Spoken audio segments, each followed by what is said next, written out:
High বন্ধুরা, মৌমিতার cooking চ্যানেলে আপনাদের স্বাগত। আজকে একটা নতুন আইটেম হবে, সেটা হচ্ছে মুড়ির বল বলুন বা পকোড়া।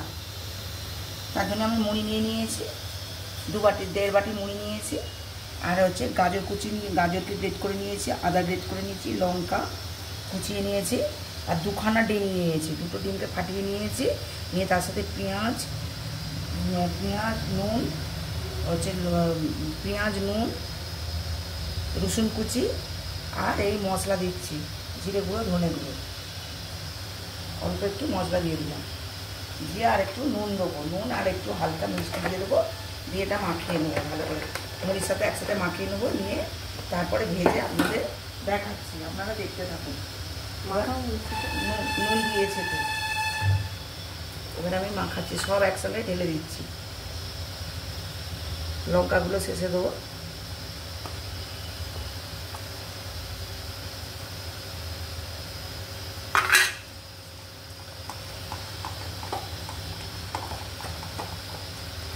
নুনও দিয়ে দিয়েছি আন্দাজ করে, আর হালকা একটু 2-4টে দানা মিষ্টি দিয়েছি, চিনি।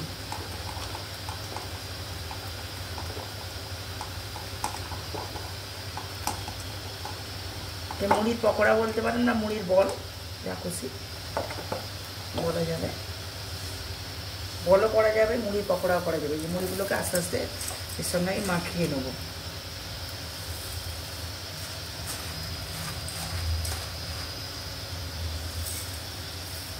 মুড়িগুলো সব নিয়ে নিলাম, দিয়ে ভালো করে এগুলো মাখিয়ে নেবো। আমি যেমন করে করছি তেমন করে খেয়ে দেখবেন, অপূর্ব স্বাদ, টেস্ট।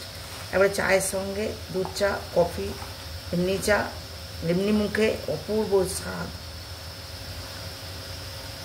আর 2টো মুড়ি লাগবে, দেখি 2টো মুড়ি, আর 2টো মুড়ি দেবো, আর 2টো মুড়ি এর সাথে মিশিয়ে নেবো আমি।